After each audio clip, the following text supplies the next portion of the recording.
Ano ba ang iba't ibang rason kung bakit nagfe-fail yung waterproofing membrane? Number one, nagkakaroon ng tearing or puncturing ng waterproofing membrane during tile installation.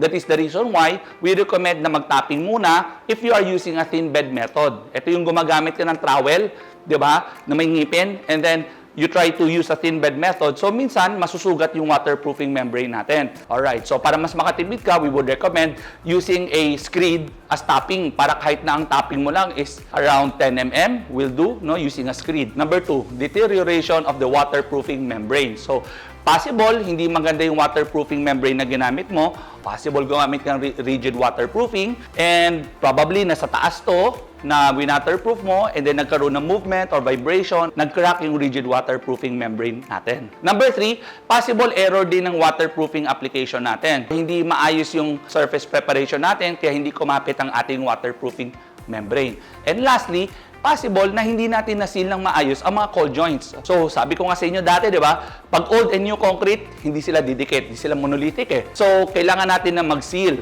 no? So, using either leak plug or using a sealant, no? Lalo na sa mga pipe joints. Kasi ang pipe joints na plastic, hindi kakapit sa concrete. So, lalo na sa drainage area natin, so possible dun sa drainage, dun pumapasok. Kaya make sure, ma-seal natin lahat yon.